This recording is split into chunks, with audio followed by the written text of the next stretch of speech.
First of all, representing the council agency for the U.S. Embassy here in Puerto Vallarta is Ms. Laura Holton.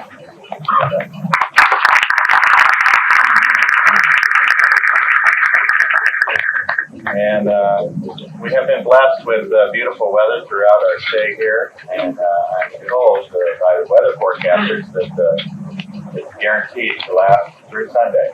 So if any of you are able to stay, you should. And there is an angel that has made his weather conditions available for you. His name happens to be Ismael Messias.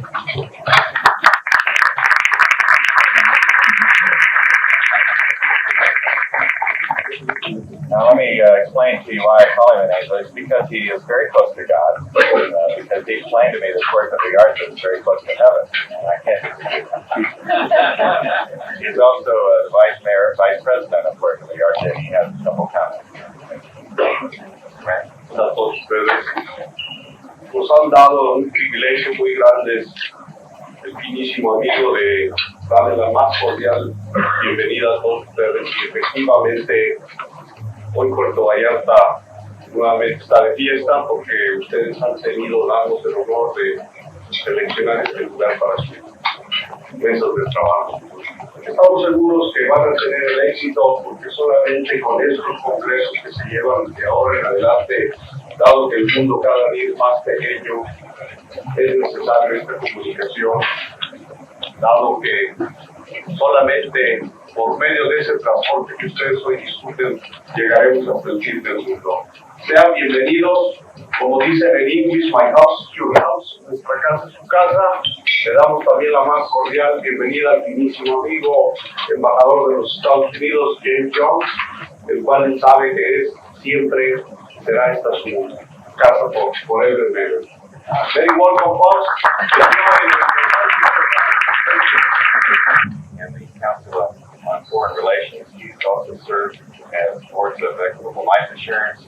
We're later company, Alberta Northeast, and Western National Bank. Mr. Jones is an avid golfer, and he told me that he had the good fortune of playing with John Cook.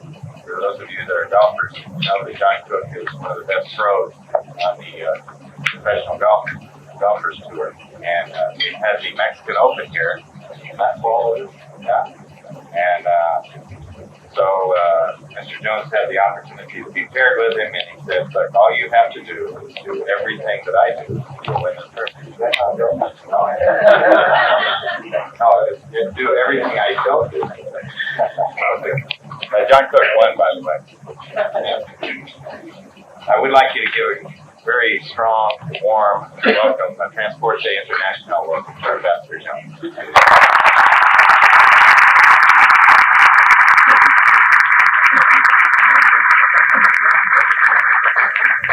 Thank you very much, Steve, for the kind introduction and all the welcome and the hospitality that I've received here and talking to some of you individually between and after your sessions.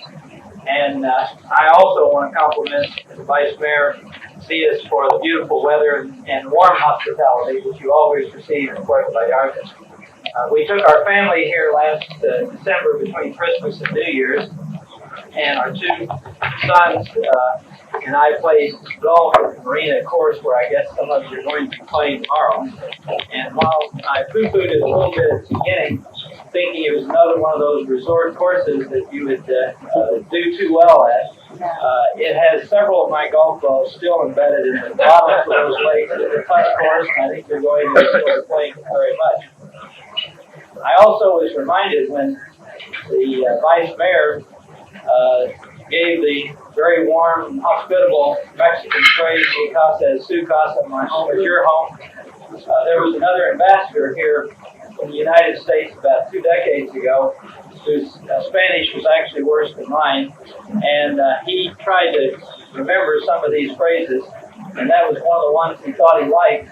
And at the reception at the ambassador's residence one night, he greeted all the guests with "Me comma as Sue comma."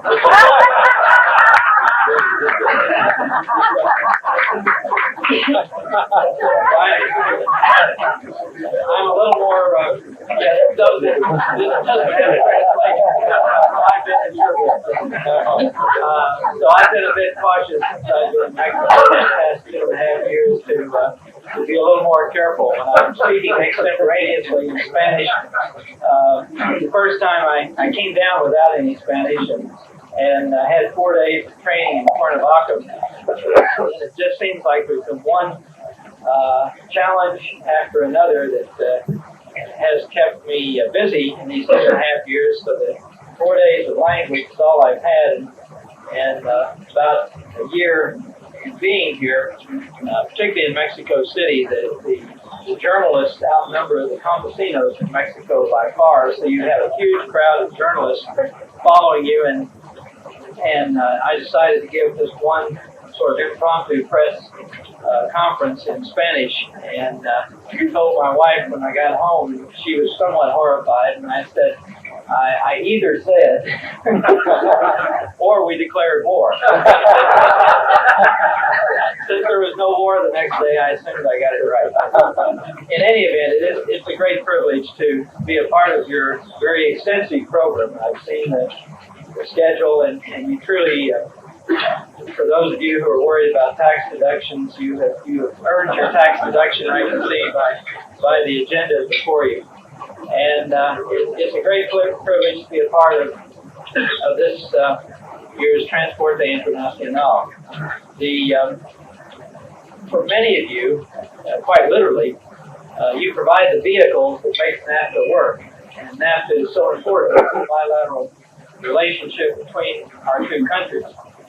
When I was in New York just before coming here, CEO of the American Stock Exchange, I was active in a number of organizations promoting the North American Free Trade Agreement, and we had one strategic initiative to connect up the Amex with emerging markets in this hemisphere, Eastern Europe, and some in Asia. And so I did a lot of traveling among the emerging markets, and it became very evident to me that NAFTA had a disproportionate importance to the United States. It was disproportionate and larger than Mexico or Canada or the combination of the two.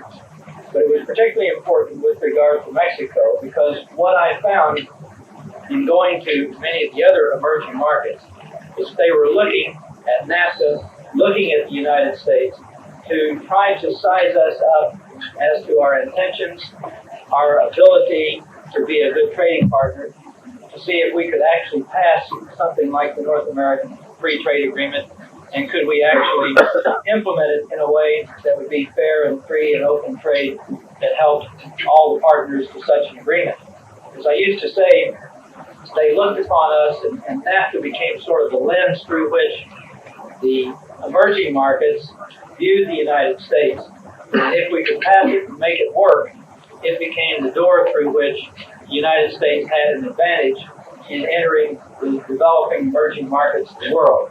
And that's very important because in the post-Cold War era, the competition of the 21st century will be economic, not military, and the growth opportunities will not be Western Europe or Japan, our traditional trading partners, or even our own domestic markets. But the growth opportunities will be in the developing world. Therefore, NAFTA became a very important thing. So when President Clinton asked me to take on this assignment, it was one that I couldn't say no, because I think I recognize the strategic and historic value to the United States and the other two countries involved. Well, we've been in NAFTA a year and a quarter now, and I think it's fair to ask whether or not it's been a success. And despite all the negative stories and comments you hear, predominantly from those who were against NAFTA to begin with and have never changed their minds, the fact is NAFTA truly has been a